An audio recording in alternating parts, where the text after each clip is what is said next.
Спустя несколько месяцев после уничтожения первой звезды смерти, Дарту Вейдеру было поручено навести порядок на Шу-Торуне, богатой минералами планете, чей правитель до этого неизменно поддерживал империю, предоставляя ей свои ресурсы в обмен на защиту и суверенитет. Но как только боевой станции не стало, некоторые из его баронов начали сокращать добычу минералов для империи, желая сохранить больше прибыли для себя. А следом за этим поползли слухи, что правящая семья тайно помогает растущему на планете восстанию.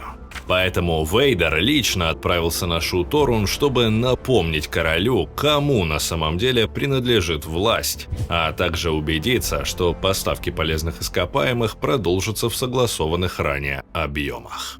Приземлившись на планете, Темный Лорд вышел на посадочную платформу с контейнером в руках, где его встретила вторая принцесса правящей семьи по имени Триос. «Принцесса, вы меня разочаровали.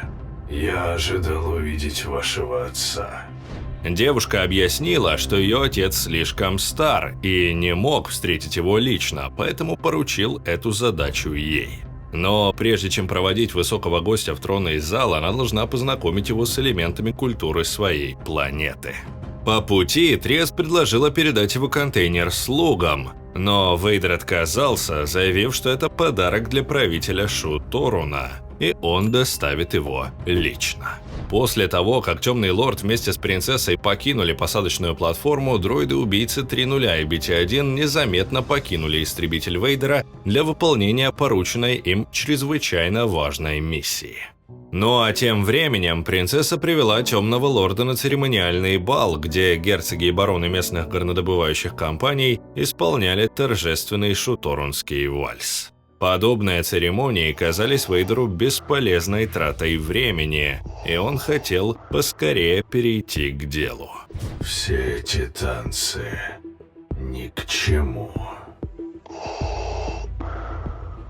Услышав это, Триос пришлось объяснить Темному Лорду, что такие мероприятия необходимы ее семье для сохранения верности этих людей, а также выполнения имперских квот и предотвращения бунтов. Но Вейдеру было наплевать на церемониальный бал и причины его проведения, и он прямо сказал, что империю интересует исключительно выполнение их обязательств. В этот момент к ним подошел один из местных герцогов и буквально потребовал, чтобы Темный Лорд потанцевал с его дочерью, заявив, что отказ он воспримет как личное оскорбление. Не выдержав такой наглости, Вейдер согласился на танец. «Хорошо. Начнем». Подхватив герцога силой, он подбросил его вверх прямо посреди зала. Все гости тут же замерли, молча уставившись на происходящее. «Кто-нибудь еще хочет потанцевать? Так я и думал». Внезапно потолок бального зала начал плавиться, и сквозь него прорвалась гигантская буровая машина, которая, ударившись в пол рядом с Вейдером, высадила группу местных солдат-мятежников. С криками «Смерть империи» и «Долой короля» они открыли огонь по Темному Лорду. Вейдер укрылся за колонной, а затем легко отразил их выстрелы обратно, за секунды перебив всю группу солдат. «Я хочу видеть короля. Немедленно». Вот только правда заключалась в том, что король специально поручил своей младшей дочери заманить Вейдера в ловушку, подстроив все так, будто за нападением стоят солдаты мятежных баронов, а не его собственная армия. Однако Вейдер с самого начала знал об этом предательском заговоре против империи, поэтому он приказал своим дроидам-убийцам тайно проникнуть во дворец для устранения короля и других членов правящей семьи. Продолжая играть свою роль, Триос изобразила удивление, обвинив в произошедшем солдат мятежных баронов, и сразу же предложила Темному Лорду безопасный маршрут через подземные переходы, ведущий прямо к тронному залу. Вейдер пошел за ней, делая вид, что ничего не подозревает. Все это время король наблюдал за событиями через свой галоэкран. Он был расстроен, что его убийцы не справились, и понимал, что теперь ему придется пожертвовать своей младшей дочерью. К этому времени BT-3.0 уже проникли в тронный зал под видом дроидов-слуг и, незаметно подмешав в напитки яд, предложили их королю. Но, погруженный в свои мысли, тот никак не отреагировал. Вы удивительная девушка. Вашему отцу и правда есть чем гордиться. В этот момент король нажал кнопку, заблокировав Вейдера и свою дочь внутри тоннеля, после чего из вентиляционных шахт на них хлынули потоки лавы. Ваша готовность пожертвовать собой ради благого дела восхищает. С этими словами Вейдер активировал меч и прорезал проход в обшивке тоннеля, но за ним оказалась сплошная скала.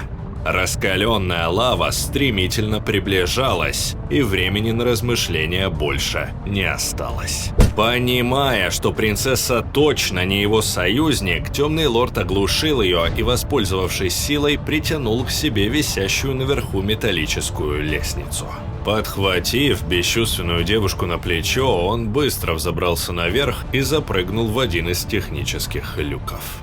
Не веря собственным глазам и осознав, что прибытие Вейдера неизбежно, король приказал запереть двери и усилить охрану. Стоявший рядом 3.0 снова предложил ему напитки в надежде, что на этот раз его хитрый план сработает. Но король в гневе сбил поднос на пол, вынудив дроидов перейти к запасному варианту.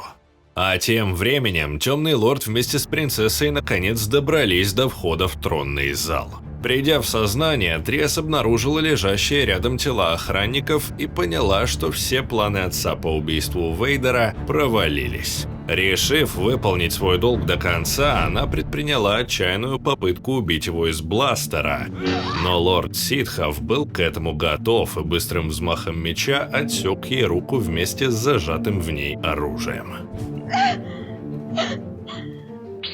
Затем Вейдер взломал двери, и они вместе вошли в тронный зал, который был завален трупами членов ее семьи, а также королевских гвардейцев. Дроиды-убийцы отлично справились со своей работой. Триас подбежала к погибшему отцу и стала оплакивать его. Спустя время к ней подошел Вейдер, чтобы вручить так называемый «подарок», который ранее предназначался королю. Ваше Величество, это вам. Подарком оказался простой булыжник. Это смутило принцессу, но Темный Лорд объяснил, что этот камень – все, что осталось от Эльдораана. Он должен напоминать ей о том, что случается с планетами, которые сопротивляются воле Императора. После этого Вейдер назначил ее королевой Шуторуна, отдав ей корону покойного отца. Но сразу же дал понять, что, став правительницей этого мира, она не должна забывать о том, кому на самом деле служит. Будучи уверенным, что Триас не повторит ошибок своего отца, Темный Лорд оставил ее в разрушенном тронном зале среди трупов ее семьи. Понравилась история? Тогда поддержите нас, просто нажав кнопку «Палец вверх». Это действительно помогает каналу расти. Ну и, конечно же, подписывайтесь на канал, оставляйте нам свои комментарии. Мы их с удовольствием читаем. Спасибо вам за просмотр, увидимся в следующем видео.